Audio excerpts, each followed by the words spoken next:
매주 월요일 이 시간에는 두 분 여성 변호사와 함께 정치 현안을 품격 있게 토론합니다. 품격 토론 강전애 변호사, 신유진 변호사 나오셨습니다. 안녕하세요. 안녕하세요. 네, 안녕하세요. 어제 이관섭 대통령실 비서실장이 한동훈 비상대책위원장과 회동을 했는데 이 자리에서 한 위원장 사퇴를 요구한 것으로 전해졌습니다. 사퇴 요구 보도에 대해서 한동훈 위원장은 공식 입장문을 내고 국민 보고 나선 길 할 일 하겠다 이렇게 밝혔습니다. 일단 대통령실과 여당 비상대책위원장이 정면 충돌한 양상이죠. 어떻게 보세요? 네, 어제 보도가 나가고서는 참 많은 국민들께서 깜짝 놀라셨을 것 같은데요. 왜냐하면은 한동훈 비대위원장이 취임한 과정을 다시 한번 생각을 해보면은 그 이전에 김기현 당대표 체제에서 당정 간의 어떠한 수직적 관계를 정리를 하지 못했다. 그리고 강서구청장 그 보궐선거에서의 참패 이런 것들에 대한 책임을 지고 김기현 당대표가 이제 사퇴를 하지 않았습니까? 그리고 그 이후에 한동훈 비대위원장이 바로 취임을 했는데 당시에는 국민들 입장에서 봤을 때 한동훈 위원장이 법무부 장관으로서 굉장히 인기는 있었지만 정치를 했었던 사람은 아니고 그리고 또 가장 큰 문제라고 지적이 됐던 거는 당정 간의 수직적인 관계를 정리를 할 수 있는 사람이 와야 되는데 오히려 한동훈 위원장은 애초부터 검사 라인으로서 윤석열 대통령과 예전부터 측근으로 지냈다는 것이 알려져 있지 않았습니까?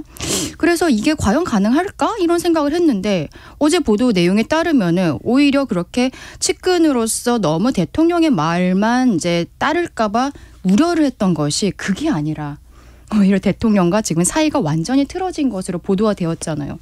대통령실에서 지금 나오는 입장은 그렇습니다. 이게 한동훈 위원장이 최근에 원희룡 전 장관 그리고 김경률 비대위원에 대해서 마치 전략 공천을 할 것처럼 본인이 공천관리위원장은 아니잖아요. 지금 정영환 교수가 공천관리위원장을 따로 하고 있는데 본인이 비대위원장으로서 조금 공천에 있어서 공천이 아니라 사천처럼 보이는 행동들을 했다. 이게 대통령실에서 이번에 어떤 공정한 경선이라든지 공정한 그 총선에 대해 생각하고 있었던 부분과 맞지 않기 때문에 우려가 있다라고 하면서 한동훈 비대위원장에게 사퇴에 대한 의견을 전달했다라고 보도가 되지만 글쎄요. 그거를 고지곧대로 보는 국민들은 저는 그렇게 많지 않을 것이라고 생각을 합니다. 아무래도 그 이외에 김건희 여사와 관련한 문제에 있어서 지금 김경률 비대위원을 포함해서 조금 내부적으로 문제들이 나오고 있잖아요.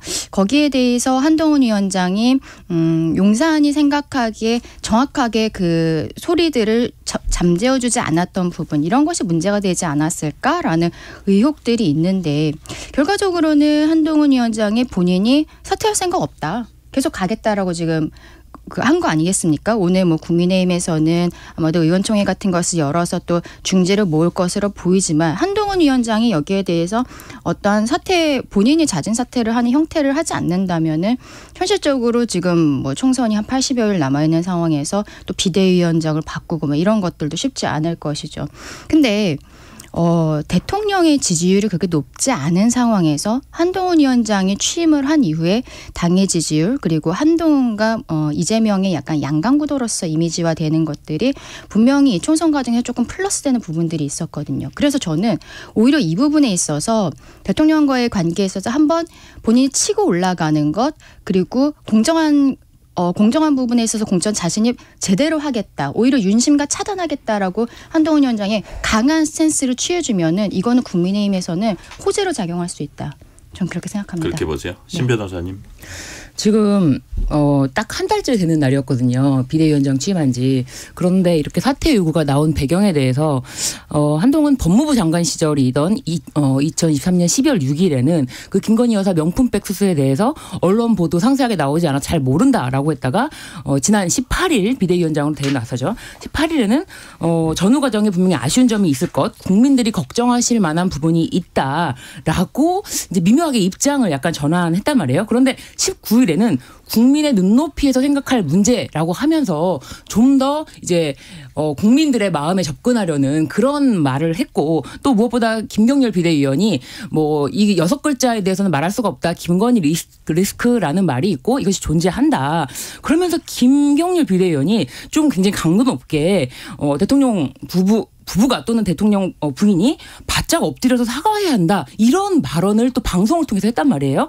그럼에도 불구하고 김경률 비대위원의 손을 번쩍 들어주는 이 출마 선언을 함께 했던 것이 언론에 보도가 되고, 그리고 나서 이제 계속 국민의힘 내부에서 뭐 김건희 여사 사과해야 된다라는 말이 막 누구나 지금 다 하고 있지 않습니까? 이제 마이크를 주면은 그런 과정에서 대통령실에서 뭐 이런 부분에 대해서 제대로 수습하지 못했다라는 취지로 아예 딱 이관섭 비서실장을 통해서 사퇴 요구를 했다라는 보도가 나오고, 무엇보다 또 다른 국민의힘 의원들은 뭐 공천에 대한 것도 뭐 이것이 공천이냐 사천이냐 이런 논란도 잠재울 수 없는 거 아니냐라고 하는데, 이것이 과연 진짜 갈등인지 아니면은 윤 대통령 이 이제 어떻게 보면 한동훈 위원장의 비대위원장이잖아요. 그러니까 당대표로 선출된 것이 아니고, 비대위원장이기 때문에 윤석열 아바타라는 그런 이미지를 벗기 위해서 어떻게 보면 선택의 기로에서 선거를 이끌기 위해서, 특히 수도권 선거를 이끌기 위해서는 최소한 국민에게 사과하는 모습을 보여야 한다. 아니면 대통령실과 선을 긋는 모습을 보여야 한다라는 갈등 관계에서 이것이 과연 약속 대련인 것이냐 아니면 진정한 갈등인 것이냐, 이것에 대해서는 아직까지도 좀 결론이 정확하게 난 것은 아니고, 좀 국민의힘 의총을 통해서 좀 이 부분이 정해지지 않을까, 좀 명백해지지 않을까라는 생각이 듭니다. 그 경위에 대해서는 다른 해석도 있을 수 있다, 뭐 이런 말씀이시네요. 그렇죠. 그런 거는 제가 이제 제 의견뿐만 아니라 신문 보도를 통해서 말씀을 드리는 거고요. 뭐 한 위원장의 갈등이 주목도를 높이기 위해서 약속 대련 수준에서 그칠지 아니면 총선을 앞두고 현재와 미래 권력이 충돌하는 파국으로 이어질지 주목되는 순간이다라는 보도가 있기 때문에 저도 이런 부분에 대해서 아직까지 국민들이 명확하게 어떤 상황인지에서 인식하기는 어렵다. 논란이 확산되니까 대통령실 핵심 관계자는 회동 자체는 현안을 논의하기 위한 당정 소통 일환이었다. 또 국민의힘 비대위원장 거취 문제는 대통령실이 관여할 일이 아니다. 이렇게 이제 해명은 했어요. 이 설명은 어떻게 보셨어요?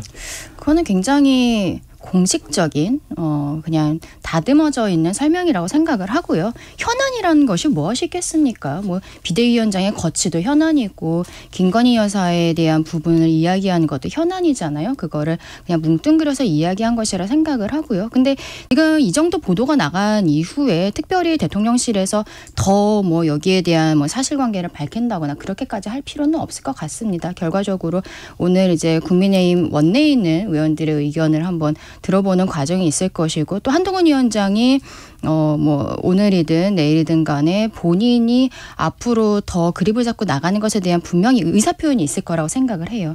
그 부분이 더 중요할 것 같습니다. 확실히 지금 드러난 팩트는 대통령실 비서실장이 한동훈 위원장을 만났다는 거. 네. 거기서 네. 무슨 얘기가 오갔다는 거. 그리고 네.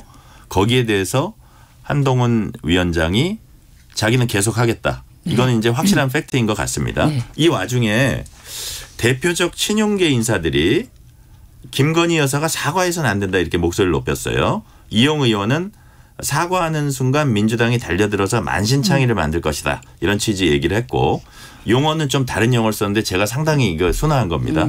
그다음에 장해찬 전 청년 최고위원은 선친을 내세운 함정 취재 피해자인 김 여사가 왜 사과를 하냐. 가해자가 사과를 해야지 이렇게 이제 반문을 했습니다. 네. 여기에 대해서는 어떻게 보세요?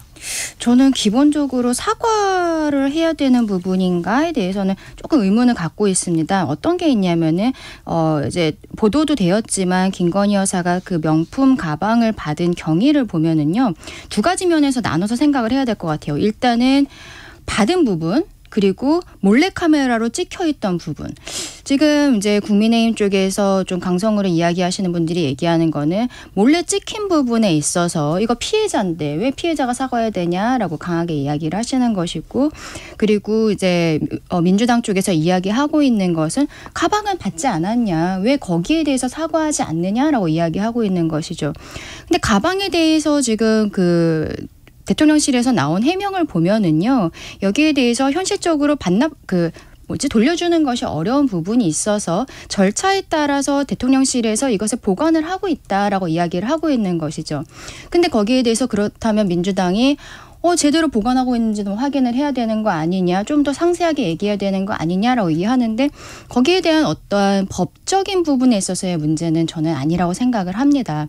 왜냐하면 이걸 사적으로 사용하지는 않은 것이거든요. 그런데 문제는 여사에 대한 부분들이 예전에도 뭐 다른 의혹이 있었고 또 이것이 총선을 앞두고서는 민주당에서 어떤 정쟁적인 부분으로 나오는 것 같은데요.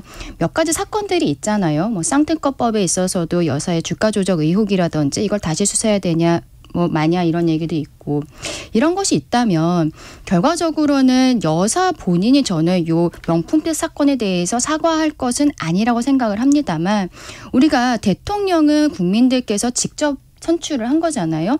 대통령의 아내를 배우자를 선출한 것이 아닙니다. 그렇다면은 대통령 가족들에 대한 리스크에 대해서는 대통령 스스로가 책임을 질 수밖에 없는 구조가 되는 거죠. 그러면 저는 여기에 대해서 지금 신년 기자회견을 한 해 만에 아마 용산 대통령실 안에서 협의를 하고 있는 것으로 알고 있는데요. 대통령이 신년 기자회견을 하든 아니면 뭐 특정 언론사와의 대담을 하든 간에 이 부분에 대해서 국민들께서 염려하고 계시는 부분 거기에 대해서 충분히 알고 있다. 대통령이 거기에 대해서는 스스로 좀 밝혀야 되는 그 얘기가 있어야 된다고 생각을 합니다. 대통령의 입장 표명. 네, 맞습니다. 그러니까 여기에 대해서 여사에 대한 부분들에 있어서 알고 있다. 그리고 우리는 적이 좋지 하겠다. 다만 지금 당장 빨리빨리 처리하지 못하고 있는 부분에 대해서 뭐 이렇게 이야기를 한다든지 우리는 듣고 싶은 것이 여사 본인의 목소리라기보다는 저는 대통령의 목소리 그리고 대통령이 불통의 이미지가 계속 만들어지고 있잖아요. 알고 있다라는 것만 이야기해도 저는 많은 부분이 해소될 것이라 그렇게 생각을 합니다.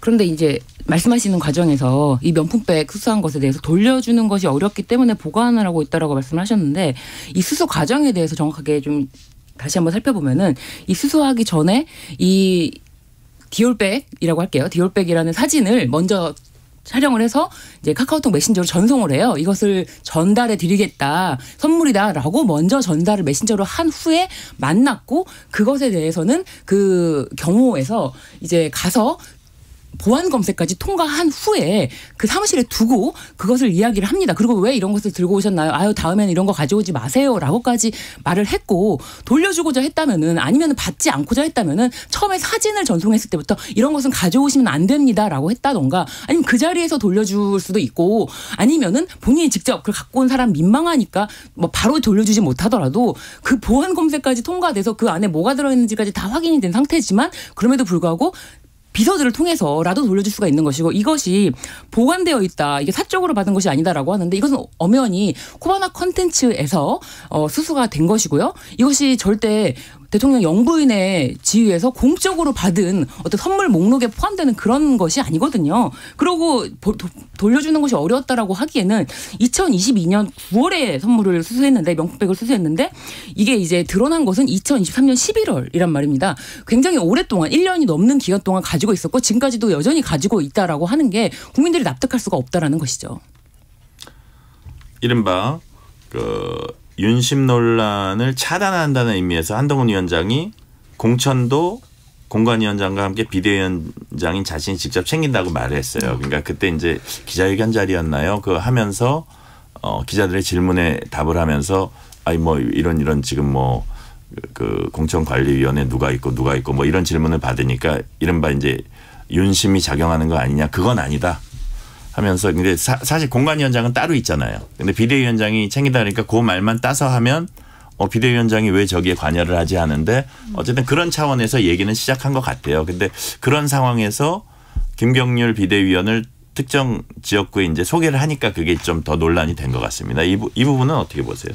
그렇죠. 왜냐하면은 지금 공천 과정에 있어서 마포 을 지역 지금 김경률 비대위원회 한동훈 위원장이 손을 들어줬었던 그 지역이 어떠한 뭐 전략 공천 지역으로 결정이 됐다든지 아직은 공천 룰 이후에 뭐 어떤 지역구들에 대한 분배라든지 이게 정확히 나와 있지 않은 상황에서 한동훈 위원장이 개항 을에 처음에 가서는 원희룡 장관을 거기에 대해서 대악마처럼 설명을 했고 그리고 원희룡 장관은 돌덩이 치우겠다라고 얘기하면서 이재명 대표를 암시한 듯한 이야기를 했고요. 그리고 바로 그 다음번에는 이재명 대표의 호위무사로 볼 수밖에 없는 지금 정청래 수석 최고위원 민주당에 거기 지역구에 가가지고 김경률 비대위원을 이제 손을 들어줬다는 거는 마치 이거는 전략 공천하는 것처럼 보일 수 있는 거죠. 그러니까 그 지역의 기존의 국민의힘의 당협위원장을 하시던 그 김성동 위원장께서 바로 즉각적으로 문제 제기를 하지 않았습니까? 그건 저는 사실 절차적으로 조금 잘못했다라는 생각은 합니다. 거기에 대해서는 앞으로도 뭐 어떤 전략이라든지 이런 지역구들에 대해서 인물론으로서 이번 총선을 이끌어 나가겠다라고 생각하는 부분이 있는 것 같은데 그렇다면 그 이전에 사실은 그 지역 당원들이라든지 왜냐면 이게 지역구잖아요. 아무리 여기가 험지라고 해도 거기에서 당협위원장은 험지이면 사실 더 힘들게 지내왔던 분들입니다. 여기에 대해 그 전에 공천이 아니라 이제 본선에서 탈락을 했었다는 이 이유만으로 이야기하지 않고 여기가 우리가 바로 전략 공천한 것처럼 이야기하는 것은 절차적으로 조금 문제가 됐다라고 생각을 하고요. 거기에 대해서 지금 뭐 대통령실에서도 문제 제기를 했다라고 이야기는 나오고 있는데 2번이었잖아요. 앞으로 안 그러면 되는 거죠. 지금 그런 식으로 전략공천 형태로 하려는 데가 얼마나 많겠습니까? 그래서 거기에 대해서는 한동훈 위원장과 지금 특히 공천관리위원장이 계시잖아요. 이미 정영환 교수가. 이분이 여기에 대해서 조금 더 그립을 잡고 공정한 룰을 가지고선 진행을 하겠다. 이미 얘기는 하셨습니다만 조금 더 강한 모습 좀 보여줘야 될 것 같습니다. 네. 한편으로는 한동훈 장관이었고 이제 지금 비대위원장인데 한동훈 비대위원장의 리더십이 지금 어쨌든 도마 위에 올랐다. 그렇기 때문에 공천에 있어서 뭐 공천이 사천이냐라는 논란도 있는 것이고 그리고 또 한 가지가 지금 당은 내가 챙기겠다라는 발언에 대해서도 계속 논란이 있는 것 같습니다. 네. 그 지역구가 정청래 의원 지역구였죠? 그렇죠. 예. 정청래 의원이 이제 고발을 당했더라고요. 보니까 박은식 국민의힘 비대위원이 호남 비하 발언했다. 이렇게 네. 이제 어떤 언론사가 이렇게 기사를 썼는데 아마 언론사의 기사를 이제 맞다고 생각하고 이제 그 인용을 했어요. 했다가 네. 언론사 기자 3명과 그냥 정청래 의원 명예훼손 혐의로 그 그렇죠. 박은식 비대위원이 이제 고발을 했더라고요. 이게 이런 게 보니까 여든 야든 좀 성급하게 너무 상대 비판하다 보니까 또 생기는 일인 것 같기도 해요. 팩트체크를 하지 않은 상황에서 보도가 나오니까 보도가 나왔다면 사실이겠지라고 하면서 또 정치인들은 사실 이슈를 빨리 선점하고 싶지 않습니까? 보도 나온 것에 대해서 본인이 SNS든 뭐 논평을 내면은 그다음에 이제 언론사에서 그 전 보도 내용과 유력 정치인이 뭐라고 얘기했는지를 이제 합쳐갖고는 보도를 하는 게 좀 관행이기 때문에 그런 의미에서 본인이 좀 더 어필을 하려고 빨리 썼는데 팩트체크를 하지 않았던 것이죠. 근데 정청래 의원 같은 경우에는 수석 최고위원이고 좀 당에서의 위치가 굉장히 높지 않습니까? 근데 이렇게 좀 경솔하게 올렸다는 거죠. 근데 여기에 대해서 국민의힘에서 굉장히 즉각적으로 바로 고발 조치가 들어갔어요. 거기에 대해서 한동훈 위원장이 이미 이러한 가짜뉴스에 대해서 엄중히 대처하겠다라는 또 기조를 보인 것이 있고 그래서 국민의힘 쪽에서는 여기에 앞으로도 이거는 사실 여야 없는 것 같아요. 이번에 정청래 의원이 고발을 당하긴 했지만 국민의힘에서도 비슷한 사건이 있었으면은 또 이렇게 팩트체크 안 하고 올리는 의원들이 있었을 수 있습니다. 이번 총선 과정에서 서로 간에 조금 더 클린하게 가짜뉴스 없는 총선 만들었으면 좋겠다는 생각입니다. 네, 이재명 대표가 윤석열 정부 대북 강경 기조를 비판하는 과정에서 우리 북한이라는 이제 용어를 썼고요. 김정일, 김일성 주석의 노력이 폄훼되지 않도록 애써야 한다 이런 말을 했더니 국민의힘은 하염없이 북한의 저자세다. 서해 용사들은 전후 잃은 마음에 비수 꽂았다 이렇게 비난을 했습니다. 이건 어떻게 보세요? 그 부분에 대해서는 전후 맥락을 좀 봐야 되는데 이재명 대표가 김정은 위원장은 미사일 도발을 당장 멈춰야 된다. 적대 행위를 중단해야 된다. 무모한 도발을 지속할수록 국제사회에서 고립이 될 것이다. 우리 북한 주민들의 고통이 심화될 것이다. 라고 발언을 바로 직전에 했던 것이고 이 미사일 도발을 멈춰야 한다라는 것이 방점인데 그 뒤에 있었던 우리 북한이라는 그 말 때문에 이것을 이제 또 논란으로 삼는 것인데 근데 사실 이재명 대표는 계속 우리 윤석열 대통령이라고 하거든요. 우리 윤석열 후보라고도 했고요. 대선 경선 과정에서는.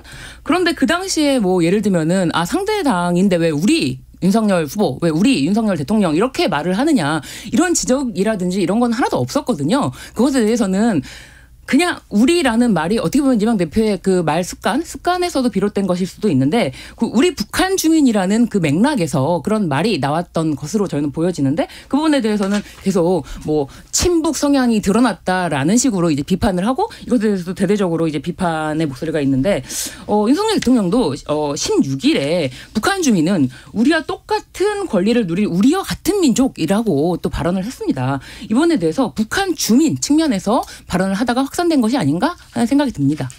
근데 우리 윤석열이라고 이재명 대표가 이야기한 것과 우리 북한이라고 이야기한 것을 같은 선상에 두고 볼 수 있을 것인지 저는 굉장히 의문이 있고요.